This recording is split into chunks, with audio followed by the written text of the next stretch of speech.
Hogan Kid Bassi, born Okun Bassi Asupo, became the first Nigerian to win the World Boxing Featherweight Championship. Kid Bassi became a world champion in June 1957 by stopping the Algerian Sherif Hamia in the 10th round. Ref stops it, and just in time, Hamia is out on his feet. Kid Bassi is the world's champ. May we? He immediately became a natural sports hero. But one of the greatest boxers Africa has produced is arguably Dick Tiger. There perhaps have only been a few in the modern epoch of boxing who have represented the teams of blue-collar fighter and ageless ring warrior as compelling as did Richard Ihetu, better known by his ring pseudonym, Dick Tiger. One of the pride of Nigeria, a two-time undisputed middleweight champion, a one-time light heavyweight champion, a hero who conquered the Madison Square Garden and carried Africa's flag to the world. But when war came to his homeland, he made a choice that cost him everything. This is the story of Dick Tiger, the fearless boxer who traded fame and fortune for loyalty and fought his final battle not in the ring, but on the battlefields of Biafra. Hi guys, welcome to Afriverse story. On today's episode, we look at the story of Dick Tiger, the two-time undisputed world middleweight champion, the one-time world lightweight champion, and a man whose life turned around when he chose to defend his homeland. Do stay tuned and enjoy the ride.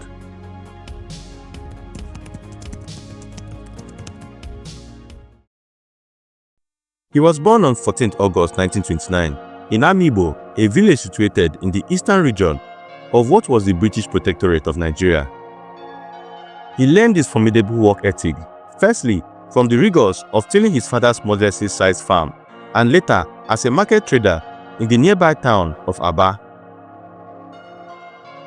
The decision to lace up a pair of gloves at a ripe old age of 19 was in part due to the need to escape the drudgery of urban life and partly due to a reputation as a street fighter. He took to it like second nature, partaking in inter-club contests arranged by British military officers at the barracks on the outskirts of town. One day, an Englishman sat entrenched watching the short, stocky fellow practically jump in the air to clobber his opponent. What tenacity, he thought, almost like a tiger. A tiger is what he is, he shouted. Thus was born the enigma, Dick Tiger.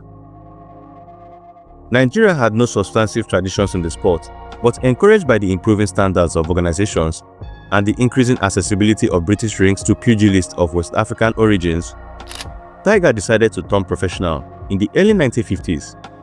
He cleaned up against the grandiosely named Easy Dynamite, Mighty Joe, and Superhuman Chin. Tiger became a two-time undisputed world middleweight champion and helped to keep boxing alive during the 1950s boxing industry recession. Tiger won the WBA middleweight title when he beat Jim Fullmer on October 23, 1962, and the light heavyweight title in 1956 when he dethroned Jose Torres of Puerto Rico. Prior to these accomplishments, however, Tiger seemed condemned to poor management and resulting lack of exposure. In 1957, using Liverpool as his fighting base, Tiger was fighting on undercards for small purses when by fortune facing off against parlor favorite Terry Downs at Shoreditch Town Hall. He walked with a TKO after 6 hits. New management saw to it that certain errors in his style were corrected, and in another year, Tiger had taken 17 out of 19 fights and won the British middleweight title. In 1959, handled by independent Jesse Jones, Tiger came to America to face adversity in a whole new way. Jesse Jones resisted influences of Madison Square Garden, brokered deals for Tiger by himself, which in a short run cost them both. In an independent promotion at Edmonton, Alberta, Tiger's Empire belt was lost in a more than a questionable 15-round nod to local challenger Wilf Greaves. The decision as rendered had first been called a draw. Appalled, Jones demanded a recount of the cards, which boomeranged, showing the fight dominated by Tiger as a win for Greaves. Tiger, sincere and honorable in his dealings, often found this virtuous approach not reciprocated, particularly in North America. Albert Liebling, impressed in witnessing Tiger's 1962 performance versus Harry Hank of Detroit, described the fighter's appearance, quote, a chest like an old-fashioned black office safe, dropping away to a slender waist, big thighs, and slender legs, boxed classically, his arms tight against his side at the beginning of a punch, his savagely methodical blows moving in short arcs and straight lines, end of quote. Such a description was similarly evoked, albeit to simpler terms, by Tiger's contemporaries. According to Jim Fulmer, quote, "Tiger was a tough guy. I went to Nigeria to fight him, and of course, I don't know what happened over there. He beat me. He beat me bad.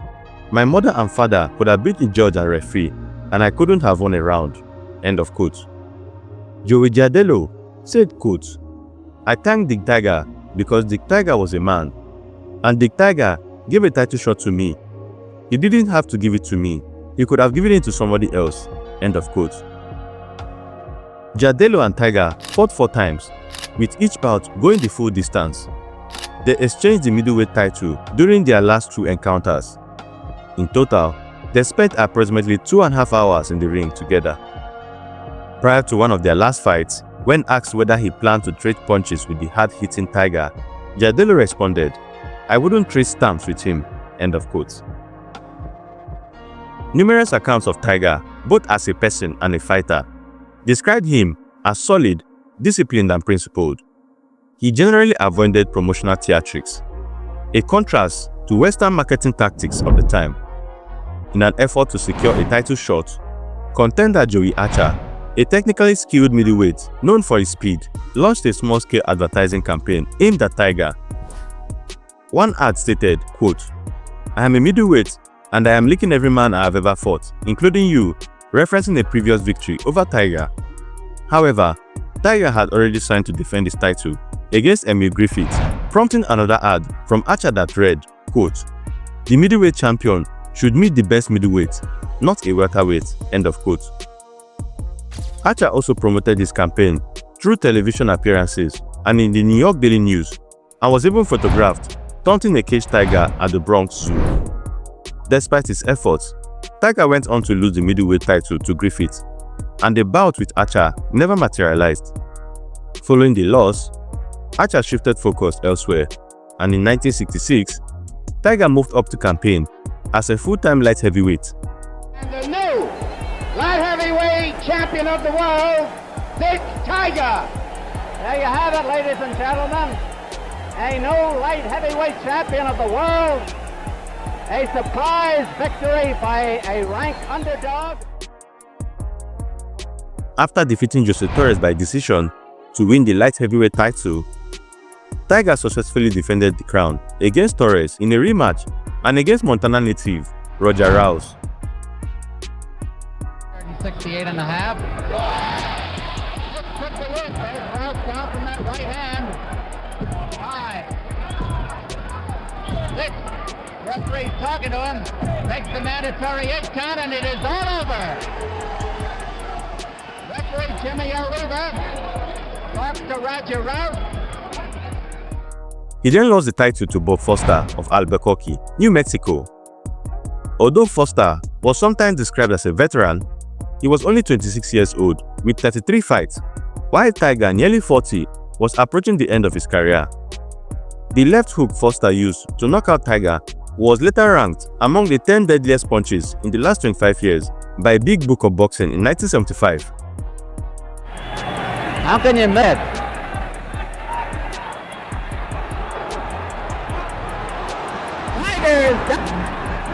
Tiger down. 6, 7, 8, 9. He's not going to make it. Bob Foster is the new light heavyweight champion of the world. Due to the emphatic nature of the knockout, promoters at Madison Square Garden reportedly felt a rematch would not draw sufficient public interest. As a result, Tiger had to requalify for a title shot and was matched against rising contender Frankie DePaul, who had recorded 5 consecutive knockouts. Their bout was highly competitive, with both fighters being knocked down twice in the first 4 rounds. It was later named Fight of the Year by Ring Magazine. Although Tiger won the decision, it was DePaul, despite the loss, who received the next title shot against Foster. Madison Garden matchmaker Teddy Brenner once said, quote, "The thing about the Tiger is that he's an honest heart and willing hands. If he gets beat, it's only because the other guy was a better fighter that night. He usually gives away height, weight and age, but he never gives away his heart." End of quote. Tiger won the middleweight title from Jim Foreman at San Francisco in 1962, but lost it to Joey Giardello at the Atlantic 60 the next year in a 15-round decision that rankled him. He regained it from Giardello at the Garden in 1965, but he was dethroned by Griffith there in 1966.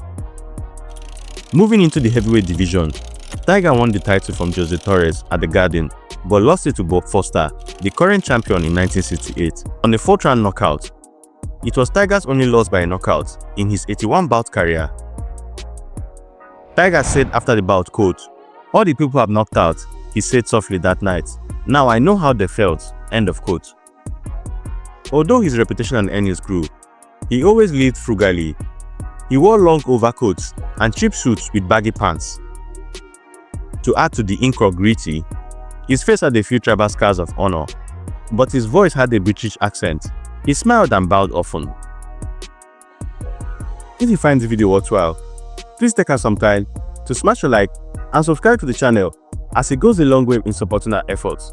Thank you, and let's get back to the video.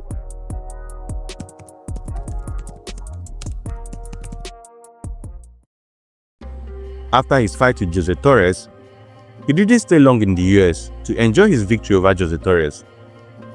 There was great trouble at home. The Igbo of the eastern Nigeria had seceded from the central government. They called the new country Biafra. The civil war that followed became a rout. The Biafrans appealed for arms, for aid, but none was forthcoming. The Nigerian central government controlled the army, the oil, in Black Africa's richest petroleum-producing country.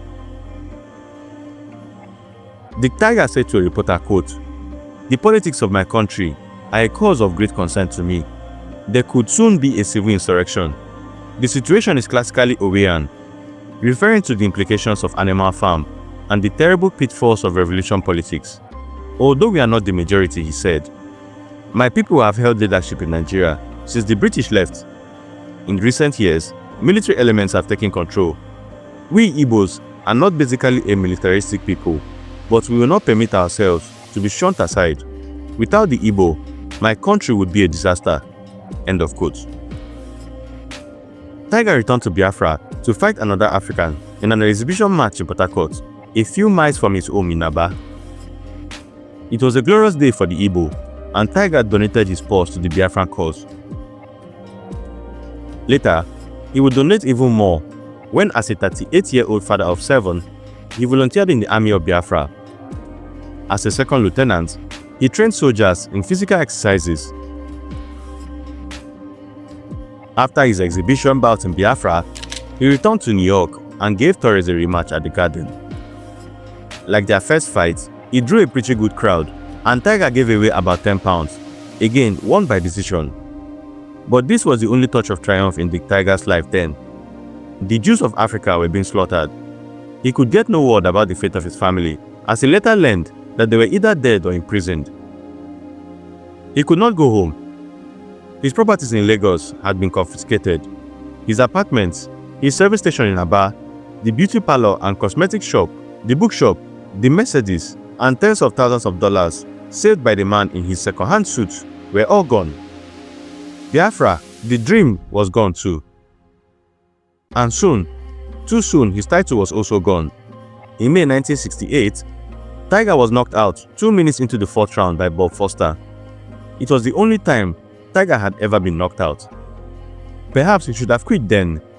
The painful spasm in his lower back became more frequent, but he couldn't quit.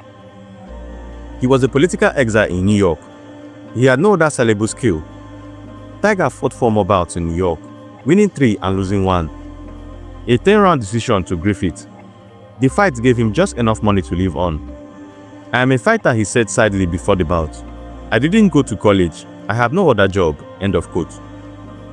In 1963, he was honored with a medal as a member of the Order of the British Empire. But in 1969, he returned the medal by mail as a protest against British support for Nigeria in the Civil War. Prior to the war, he lived in Aba in a large air-conditioned home that resembled an old New Orleans mansion. On the first floor was a real estate office and a cosmetic shop operated by his wife Abigail. Tiger had a chauffeur for his Mercedes-Benz limousine. I can't complain, I wasn't the only person who lost everything. During his years in New York, Tiger lived quietly in a small apartment on Alabama Avenue in Brooklyn. The United States is a very good country, a very nice country, he once said. But Biafra is my home. I was born in Biafra. I will die in Biafra. End of quote. According to the New York Times, Tiger's earnings for his 15-year career were estimated by his manager, Willis Jesse Jones, at $500,000, but Tiger died virtually penniless. His early riches, invested in 7 apartment houses in Nigeria, were lost in that nation's civil war, since ended, in which he supported the Biafran side. Tiger sent most of his boxing income to his wife and 8 children, who had remained in their Aba home, and to the Biafra cause. But after his final bout, the loss of a unanimous 10-round decision to Emil Griffith at the Madison Square Garden on January 5, 1970, his boxing income ceased. His career record was 61 victories, 17 losses, and 3 draws, with 26 knockouts. Twice he was honored by the Boxing Writers Association as Fighter of the Year in 1963 and 1966. But after losing to Griffith, he no longer was in demand for major matches. He had some minor offers, Jones, his manager, later said, but he didn't want to be a trial horse. As a boxer, Tiger was admired because of his warrior determination and quiet dignity.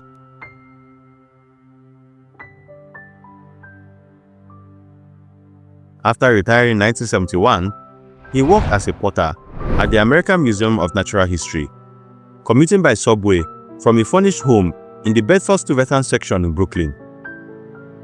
But according to his family, he did that as a means of fulfilling a natural urge to keep himself occupied. In October 1971, he was stricken at work by stabbing pains in his back, right side, and abdomen. It was an attack so severe, he fell to his knees. He was taken to St. Vincent's Hospital in Greenwich Village for observation.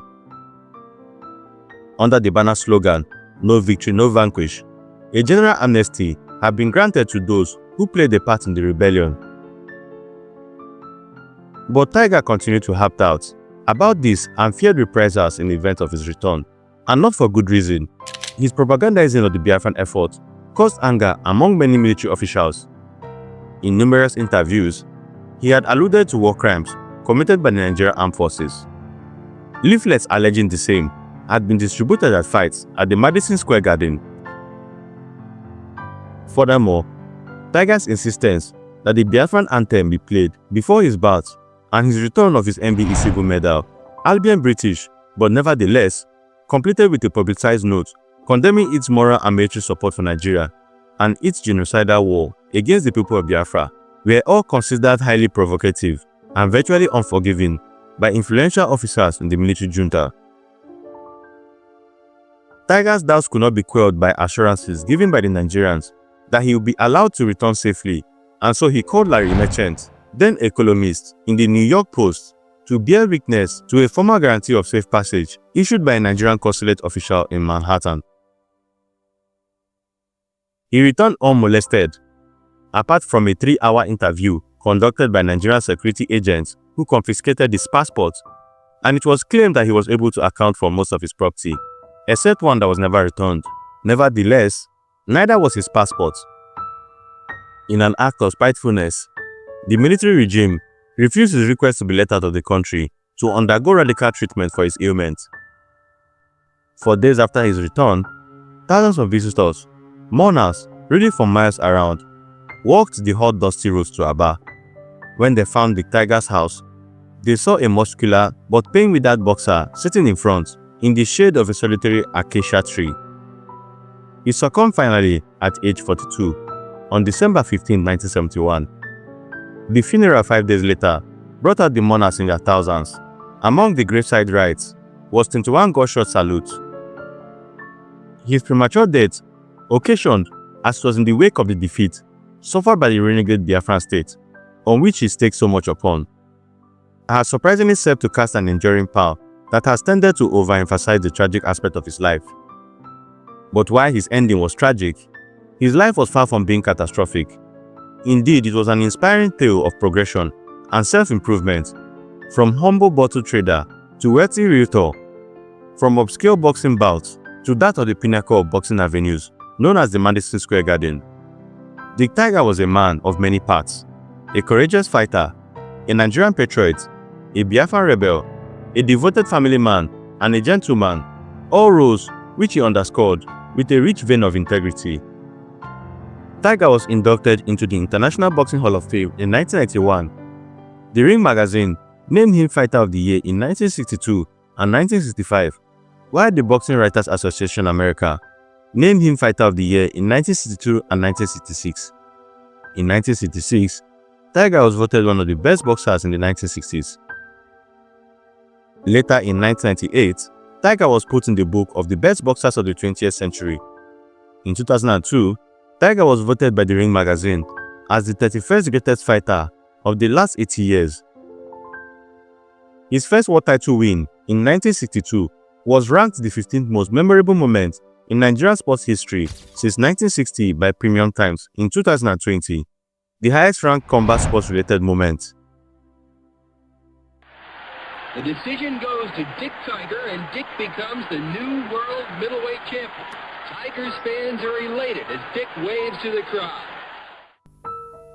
I came to join the army because I feel that the Nigerians are cheating us.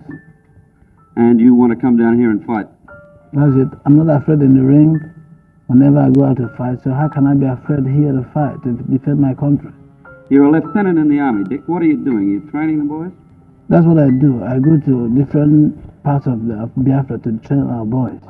And does your presence give them a boost in morale? Very, very much. Have you seen any combat at all? No, I haven't. I don't care. If I'm called to go there, I wouldn't mind. You wouldn't mind? I wouldn't mind, yes. Have you got a fight lined up in the States at all in the near future? Yeah, if I don't fight by March, maybe April, I think so. And you'll go back to the States and fight there and then come back I'll again come and back fight again, for yeah. Biafra? That's it. You really believe in the country? You think you can win? I think we can win, and we're fighting to win. We must win. Thanks for watching the video, guys. I would really love to know your thoughts about the life of Dick Tiger, how it can inspire a lot of young Nigerians, and the tragic turn it took after he chose to fight for Biafra. Please let me know your thoughts in the comment section down below. Don't forget to smash a like and subscribe to the channel and turn on the notification button to get more content like this about African history. Is it none from Afriverse Historic? See you in the next one.